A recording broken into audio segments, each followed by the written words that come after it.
चलो। अस्सलाम वालेकुम रहमतुल्लाहि व बरकातुहू। जी दोस्तों, कैसे उम्मीद करता हूँ कि आप सब खैरियत से होंगे।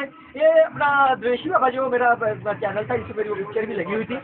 उसमें ये था कि कुछ अपनी ऐसी वो खबरें हमने वो अपलोड की जिसमें वो जो यूट्यूब की पॉलिसी के खिलाफ थी, मतलब ब्लॉग दिखाना, फायरिंग वगैरह।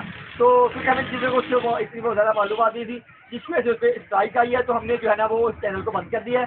अब ये नया चैनल जो है वो अपने यही द्वेषी बाबा के नाम से दूसरा चैनल मैंने जो आपको आज लॉन्च कर दिया है। तो इसी पे जो है उसके ऊपर जो दूसरे चैनल के ऊपर जो वीडियो थी वो भी सारी इसके ऊपर अपलोड कर दी जाएंगी। और इसके अलावा जितने भी हमारे जो मसाइल हैं हमारे, और इसके अलावा गोजरा के, और इसके अलावा जितने भी और हमारे जितने दीनी सियासी समाजी जो प्रोग्राम है, इसके अलावा जो हिस्ट्री के प्रोग्राम है, वो भी तमाम के तमाम जो है इंशाल्लाह अज़्ज़ा वजल इस पर अपलोड होंगे। और मज़ीद भी जो है वो इस पर प्रोग्राम जो भी हम करते रहेंगे वो अपलोड करते रहेंगे। तो मेरी आप दोस्तों से फिर दरख्वास्त है कि इस नए चैनल को ज़रूर लाइक कीजिएगा, सब्सक्राइब कीजिएगा, और अपने दोस्तों को भी आगे शेयर करें ताकि वो भी सब्सक्राइब करें, ताकि मुल्क के हालात और हमारे गोजरा शहर के हालात, हमारे सियासी हालात, हमारे जो गोजरा की कब्जा माफिया के हालात, यहाँ के करप्शन के हालात, और जो भी इसके अलावा जो हमारे वो भी सामने आते हैं। और इसके अलावा दीनी प्रोग्राम भी हम इसमें, और नात जैसे नाते हैं, दीनी मसाइल के प्रोग्राम भी अभी, क्योंकि रमज़ान मुबारक का महीना है,